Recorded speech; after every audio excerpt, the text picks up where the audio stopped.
สบายดีท่านผู้ชมที่เคารพทุกท่านมันมีเรื่องหนึ่งเกี่ยวกับประเทศจีนโดยเฉพาะแผนในการพัฒนาเศรษฐกิจสังคมของประเทศจีน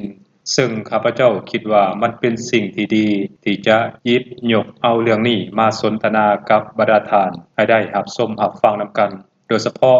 แผนในการพัฒนาพื้นฐานโครงหลังของประเทศจีนนั่นเองและประเทศลาวของพวกเราก็น่าจะนำเอาบทเรียนของประเทศจีนในลักษณะแบบนี้มาประยุกต์ใช้หรือว่ามานำใช้ในประเทศลาวของพวกเราทั้งนี้ก็เพื่อเฮ็ดให้การสร้างสรรค์การพัฒนาเศรษฐกิจสังคมในประเทศลาวของพวกเขานั้นก้าวหน้าไวขึ้นท่านผู้ชมมันมีคำสุภาษิตตัวหนึ่งที่คนจีนมักเว้าอยู่เสมอว่าคนจีนนั้นเว้าแล้วต้องเฮ็ด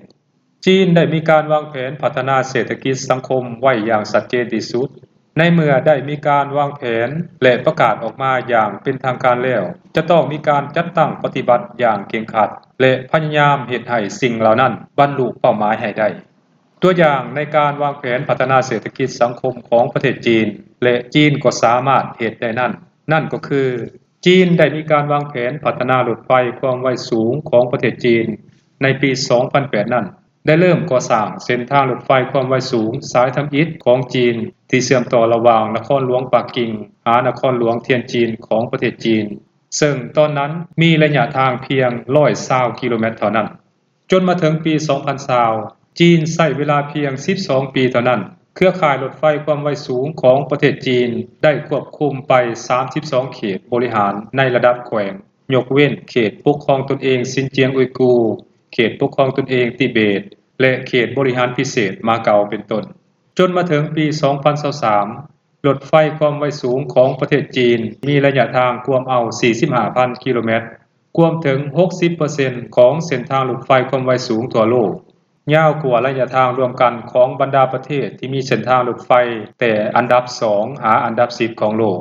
ปัจจุบันนี้ในเมืองที่มีประชากรหลายกว่า 500,000 คนขึ้นไปของประเทศจีน96% ของประชากรเหล่านั้นสามารถเข้าถึงการบริการรถไฟความไวสูงได้โดยตรง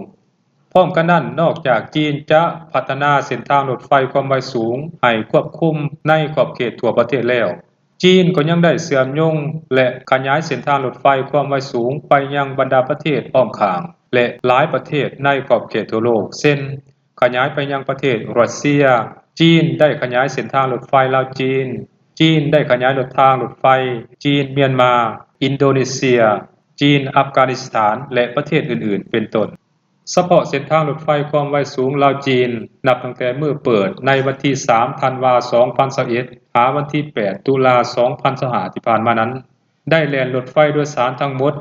84,000 ขบวนและได้ขนส่งผู้โดยสารหลายกว่า60ล้านเทื่อคนได้ดึงดูดเอานักท่องเที่ยวจาก115ประเทศและเกรดแค้นในนั้นมีนักท่องเที่ยวหลายกว่า 595,000 คนที่ใช้บริการขบวนรถไฟโดยสารข้ามชาติเฉพาะปีนี้ฮอดวันที่8ตุลาที่ผ่านมานั้นได้ขนส่งผู้โดยสารทั้งหมดไปแล้ว 15,480,000 เทื่อคนเพิ่มขึ้น 2.38% เมื่อเทียบใส่ในระยะเดียวกันของปี 2024ในนั้นมีผู้โดยสารข้ามชาติเกือบ 200,000 เทื่อคนเพิ่มขึ้น 3.17%สำหรับเทคโนโลยีในการผลิตรถไฟความไวสูงของประเทศจีนนั้นแม่นนำหน้ากว่าหมู่ในโลกนี้ต้นทุนการผลิตค่อนข้างต่ำแต่คุณภาพในการผลิตนั้นแม่นสูงและเป็นมิตรกับสิ่งแวดล้อมสำหรับวิธีการเฮ็ดเวียกของประเทศจีนนั้นแม่นมีการวางแผนไว้ล่วงหน้ามุ่งเน้นการพัฒนาปรับปรุงปรับแปลงชีวิตการเป็นอยู่ของประชาชนให้ดีขึ้น